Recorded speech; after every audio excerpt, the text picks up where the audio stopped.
So I really love video games. Like video games are like my favorite form of escapism.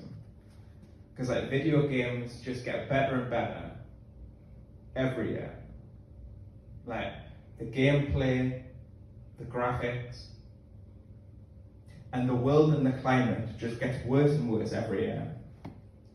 So the UN say that we're expected to pass 1.5 degrees of warming by 2030, which will lead us going over irreversible tipping points, huge rises in temperature, and much more regular extreme weather events, causing a lot of planetary destruction.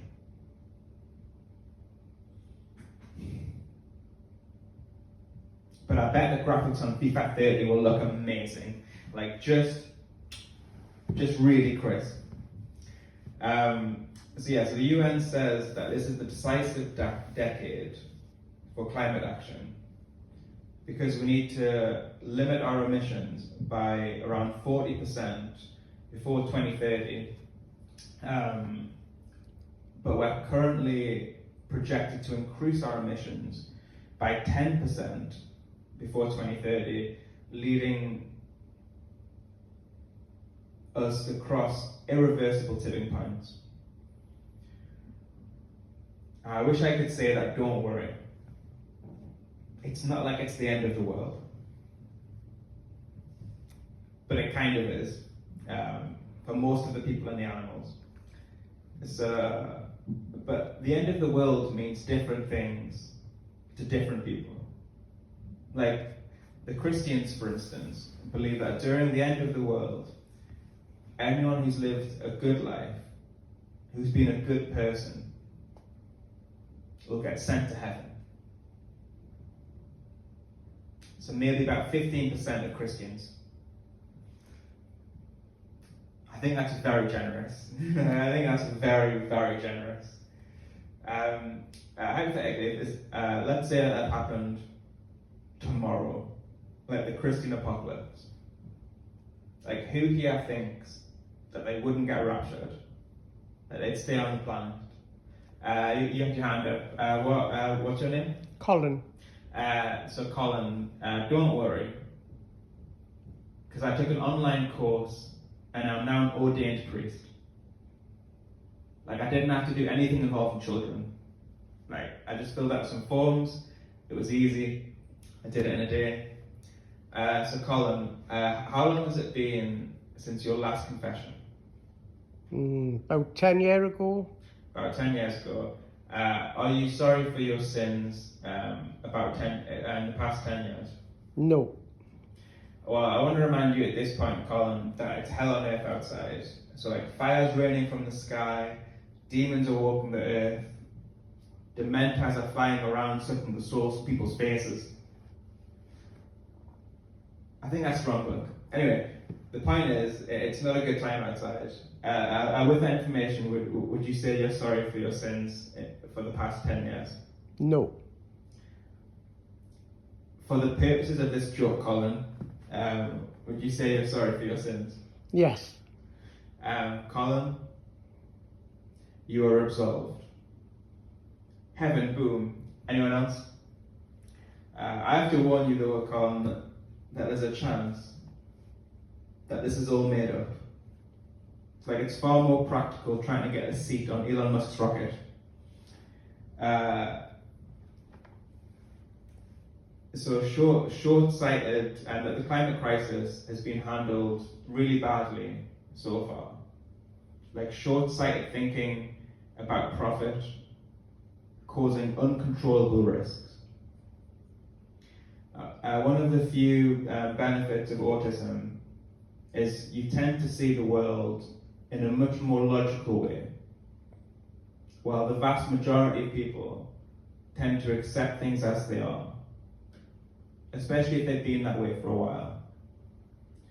Like the current status quo is oil companies, certain politicians and billionaires hoard resources for themselves actively destroy the environment, and as a result, soon large areas of the planet will largely become uninhabitable purely because of the greed of a very small amount of people.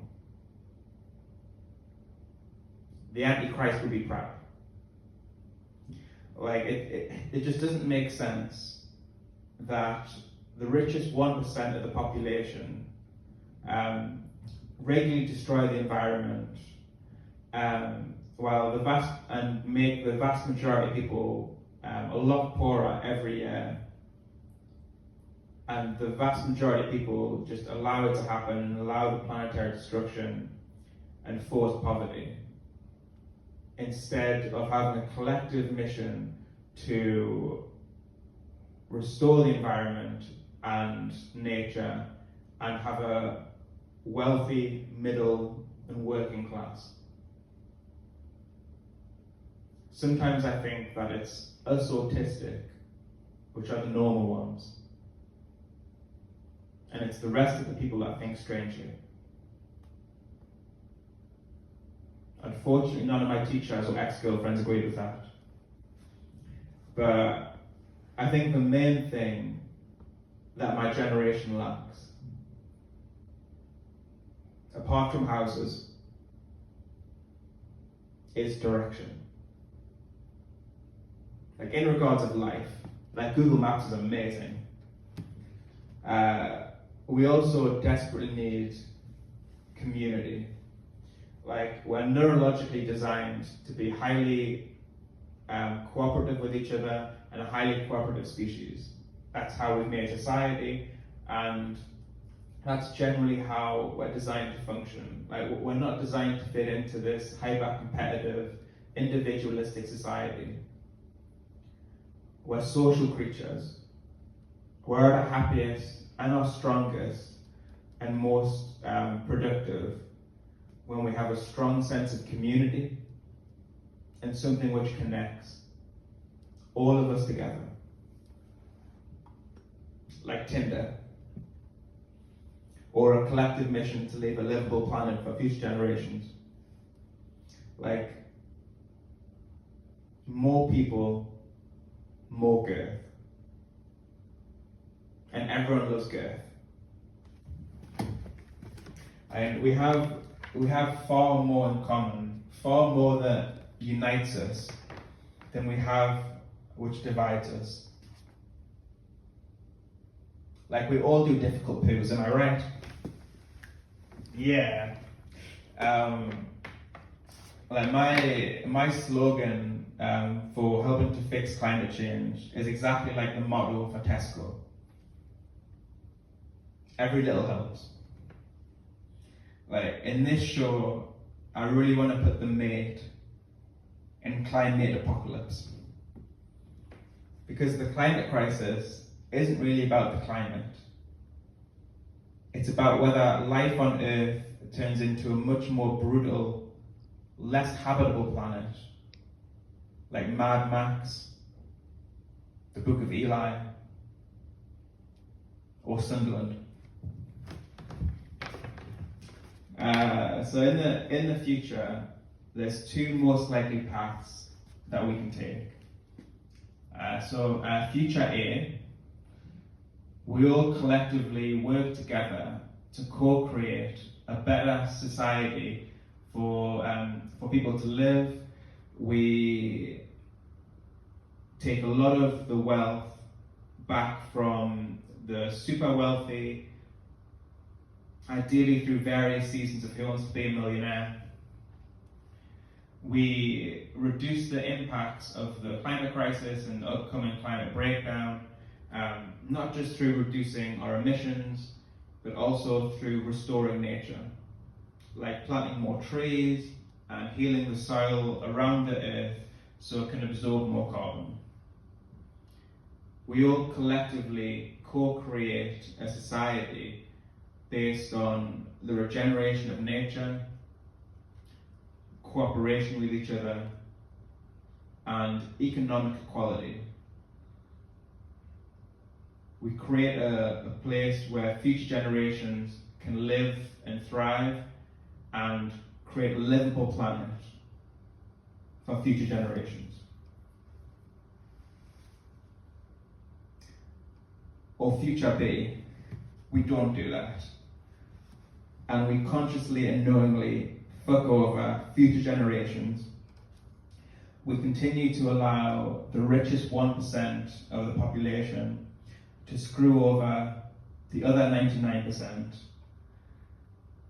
Through collective inaction, we allow the billionaires to sacrifice most of the people on the planet, most of the areas of the planet, and generally having a livable planet for future generations.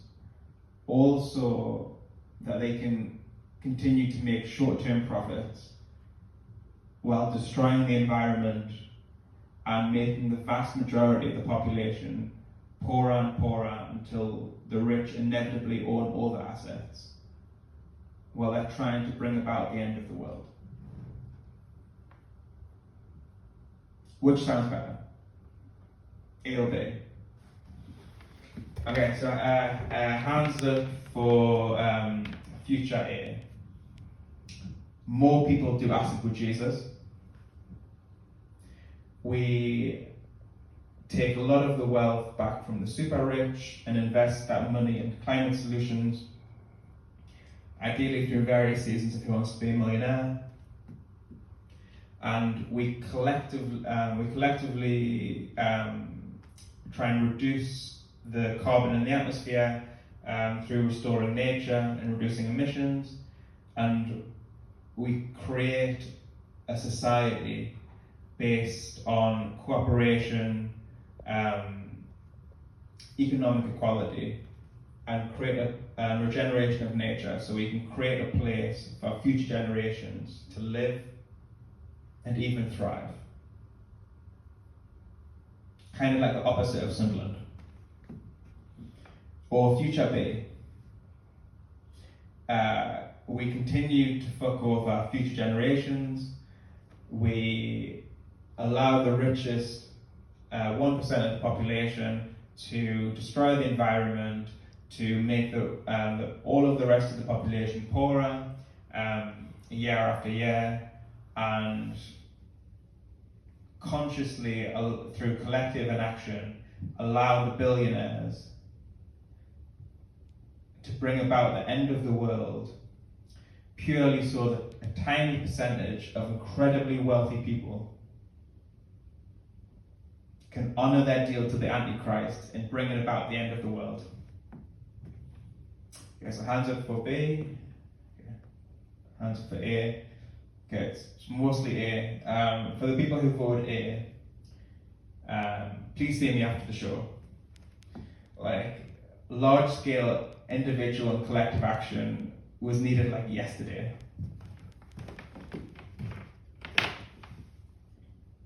Be the change that you want to see in the world. If you assume that there's no hope, then you guarantee that there's no hope. If you assume that there's an instinct for freedom, that there are opportunities to change things, then there is a possibility that you can contribute to making a better world. Never doubt that a small group of committed citizens can change the world.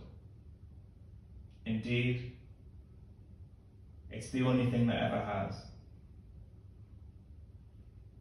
The time for action is now. So that's the show. Thank you guys for coming. If anyone here wants to follow me after this show, it's at Andrew Tubman 2